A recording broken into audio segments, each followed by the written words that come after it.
దేవుడికి స్తోత్రం. హల్లెలూయా, హల్లెలూయా. ప్రభు పేరట మీరందరికీ వందనాలు తెలియజేస్తానండి. ఇంత అవకాశం ఇచ్చిన మరి అలాగే సహోదరుడు మరి బాలాజీ కుటుంబం గారికి, అలాగే సత్యమణి కుమారుల కోసం దేవుడి అవకాశాన్ని బట్టి, మరి ప్రేమను బట్టి, విశ్వాసాన్ని బట్టి మరి ప్రార్థన పూర్వంగా కోరారు. వాళ్ళ కొరకు, కుటుంబం కొరకు ప్రార్థనతో సహవాసంతో ఉండాలి. మరి దేవుడి అవకాశం బట్టి దేవుడికి వందనాలు, మీరందరికీ వందనాలమ్మా తెలియజేస్తున్నాను. ప్రేమ పెట్టారా, మనం దేవుని బిడ్డలం, ఒకరితో ఒకరం ఎలా ఉండాలి, ఎలా ప్రేమించాలి అని కొన్ని విషయాలు చెప్పాలి ఆశపడుతున్నాను. మరి ఈ విషయం మీరు అందరూ తెలుసుకోవాలని ప్రభు పేరట మీరందరికీ పేరు పేరున వందనాలు తెలియజేస్తున్నాను. చిన్న ప్రార్థన చేద్దాం. పరిశుద్ధన ప్రేమగల తండ్రి, కృపగల దేవాన్ని స్తోత్రాలు. ఈ కుటుంబాన్ని దీవించండి, భార్య బిడ్డలు దీవించండి, భర్త కూడా దీవించండి. ఎక్కడున్నా, ఎక్కడ పనిచేస్తున్నా నువ్వు సజీవుల గురించి సాక్షిగా వాడుకోమని, సహాయం ఇచ్చి ఆదరించి ప్రేమించమని యేసయ్య పరిశుద్ధాత్మ పీఠంలో వేడుకుంటున్నాం పరమ తండ్రి, ఆమేన్. ప్రేమ బిడ్డలారా, సహోదరులారా, కుటుంబములో ఒకరిది ఒకరు ఎలా ఉండాలి, ఎలా నేర్చుకోవాలి, మరి కొన్ని విషయాలు మీకు చెప్పాలి ఆశపడుతున్నాను. రోమాపత్రిక చూడండి, రోమేలు పత్రిక 15:7 వెళ్తే ఇక్కడ చిన్న మాట అందే చెప్తాం, వినండి. కాబట్టి క్రీస్తు మిమ్మల్ని చేర్చుకొనగా ప్రకారముగా దేవునికి మహిమ కలుగునట్లు మీరును ఒకరి ఒకరును మరి చేర్చుకోనండి. ఒకరి కంటే ప్రేమించుకుంటాం, గౌరవించుకుంటాం, సహవాసముతో ఉండాలి. ఇక్కడ ఏముందండి, నేను చెప్పదేమనగా మీ పిరుతులు చేయబడిన ప్రకారముగా వాగ్దాన విషయంలో దేవుని సత్యవంతుడు స్థాపించుటకు ఉండండి. దేవుని సత్యవంతుడు స్థాపించు ఉండండి. అన్యజనులే ఆయన కనికరము గుర్చి దేవునికి మహిమపెడుతున్నారట. అన్యజనులే దేవుని మహిమపడడానికి క్రీస్తు ఆయన గలవారు, పరిచయాకుడు అంటే దేవునికి ప్రకారముగా క్రీస్తుని మిమ్మల్ని చేర్చుకోవటానికి ఇందులో ఉంది. ప్రేమ ఏంటరా, మనం నేర్చుకోవాలి, ఒకరితో ప్రేమ కలిగి ఉండాలి. మరి అలాగే ఎపిసిలకు వెళ్తాం చూడండి. ఎపిసి గ్రంథము, ఎపిసిలకు గ్రంథంలోకి వెళ్తాము. అక్కడ 4వ అధ్యాయంలో చిన్న మాట ఉందండి, 1వ వచనం. కాబట్టి మీరు సమాధానము బంధము చేత ఆత్మ కలిగించి ఐక్యముకు కాపాడుకోండి, కొన్నిటకు శ్రద్ధ గలవారై ఉండంట. ఇక ఏంటి, కాబట్టి సమాధానం అంటే మనం ఒకరితో ఒకరు ఎలా ఉంటున్నాం, సమాధాన పరుచినట్టుగా ఉండాలి. ఈ వాక్యం ఏం చెప్తుందంటే ఈ ఆత్మ అంట సమాధానం కలిగినట్లంట, ఐక్యత కలవాలంట. ఐక్యత మీకు కాపాడుకోండి, ప్రేమను కాపాడుకోండి, కొన్నిటకు శ్రద్ధ కలగవారు ఉండండి. ఇక్కడ ఏముంది, 2వ వచనం అయితే ప్రేమతో ఒకరిను సహించుకోండి అంటే గౌరవించుకోండి. ఒకరికి ప్రేమ, ఒక ప్రేమ, ఆ ప్రేమ 2 ప్రేమలు ఒకటైతేనే మనం తప్పట్లో కూడా మోగుతాయి. ఈ 2 ప్రేమలు ఒకటి అవ్వకపోతే ఏం చేస్తాయండి, మనకి ఈ రోజాలు సాతానికి సోటిచ్చుంటది. ప్రభు ఏం చెప్తానంటే మీరు సమాధానాన్ని ప్రేమించారు కదా, మీ సమాధానిక బంధము ప్రేమ. ఈ బంధమైన పవిత్రమైన ఇంటిలోకి ఇల్లాలి. జ్ఞానవంతురాలు ఒక స్త్రీ ఎలా ఉందో అలాగే జ్ఞానవంతుడు కానీ ఉపదేశం ఉన్నట్లుగా ఇంట్లో యజమానులుగా ఉండాలి. దేవుడికి స్తోత్రం. అలాగే ఇంట్లో యజమానికి ఏంటంటే బాధ్యత కలిగి ఉంటేనే బిడ్డలు కూడా భవిష్యత్తు కూడా తండ్రి బామ్మలు ఇంత బాధ్యత కొన్నాడు కదా అని గ్రహించే విధానం బిడ్డలకు ఆలోచన వస్తుంది.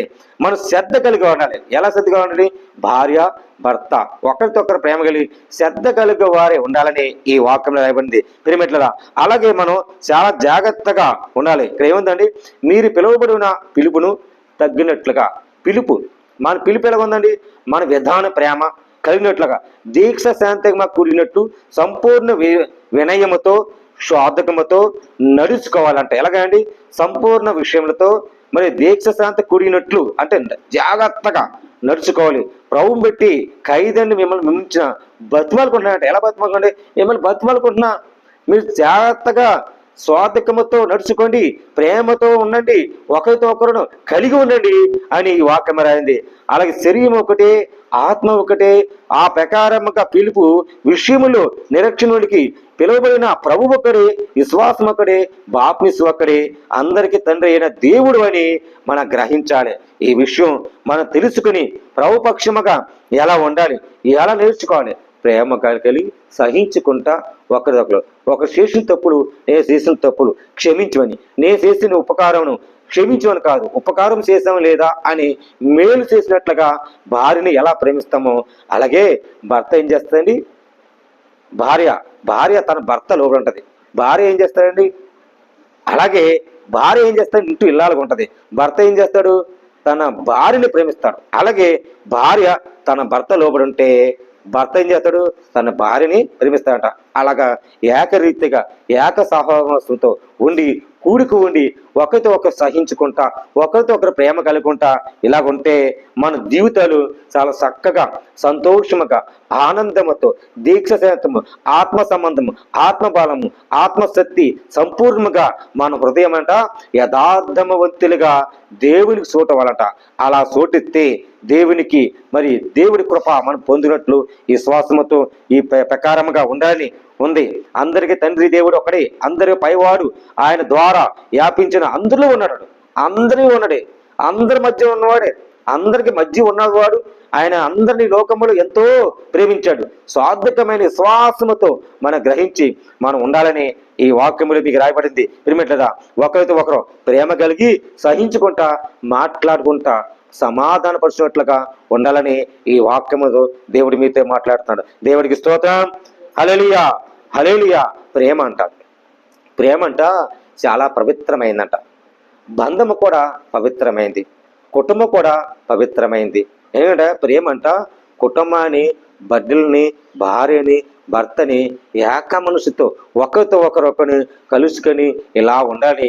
ఈ వాక్యం ఏం చేస్తుందంటే, నేను అన్నిటికి మీ సమాధాన పరిచినట్లు మేము ప్రేమించాను కదా, మీరు కూడా అలా సహించుకుంటా ఉండండి.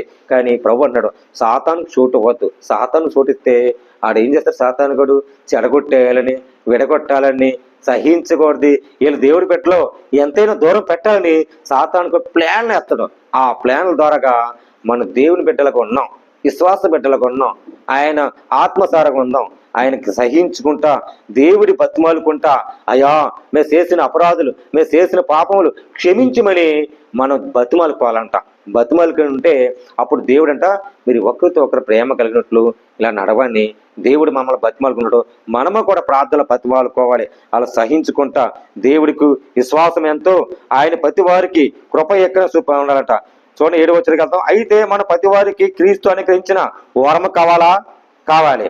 పరి యొక్క పరి చొప్పున కృప ఇవ్వబడును అన్నాడు. మీకు వరమ కావాలా, ఇస్తా. కృప ఇస్తా, కృప ఇవ్వబడుతుంది. కుటుంబంలో కృప కావాలి. కృప లేని చాలా మంది సమాధానం లేక ఐక్యత లేక ఎంతమందో బాధపడతారు. ఈ విషయం మనం అందరూ తెలుసుకొని సమాధానంగా ఒకరితో ఒకరు ఇలా నడవాలని ఈ వాక్యం రాయబడింది. దేవుడి మాట దీవించి ఆశ్రయించిన కాక ఆమేన్. ప్రార్థన చేద్దాం. పరిశుద్ధమైన ప్రేమ గల తండ్రి, కృపగల దేవాని స్తోత్రాలు ప్రభా. అయ్యా నైనా సహాయం దయచి ఆదరించండి. ఒకరితో ఒకరు ఇలా ఉండాలని ప్రభా వాక్యంతో మాట్లాడుతండి. నైనా నీకు సాక్ష్యం నిలబెట్టుకోండి. ఈ బిడ్డలు దీవించండి. అలాగే ప్రభా మరి సహోదరి దీవించండి. ఆయా కుమారుడు విదేశాలను బిడ్డలు దీవించి ఆశ్రయించండి. కుమారులు చక్కటి ప్రభా కుమారులు ఇచ్చావు. నేను చక్కగా ఆత్మసారం నడిపించి సాక్ష్య వారికి సహాయం చేసి ఆదరించి ప్రేమించి నీ స్వరం వినపడినట్లక నేను నీ బతుమాలు కూడా ప్రభా నువ్వే సత్యమైన దేవుడు, ఆదరించేవాడు, ప్రేమించాడు. ఆయా గొప్ప నడిపించండి, మేలు చేయమని క్రీస్తు యేసు పరిశుద్ధాత్మ బెటంలో వేడుకుంటున్నాం పరమ తండ్రి. ఆమేన్ ఆమేన్. యేసురత్నమేజం తిరువరత్నమేజం యేసురత్న సంపూర్ణతో విజయమతోను గాక అపాయమ నాక్షణ కాను గాక. ఆమేన్ ఆమేన్ ఆమేన్. హల్లెలూయా హల్లెలూయా హల్లెలూయా. ఆమేన్. ప్రైజులమ్మ అందరికి వందనాలు. దేవుడు మీ కుటుంబాన్ని దీవించి ఆశ్రయించను గాక. ఆమేన్.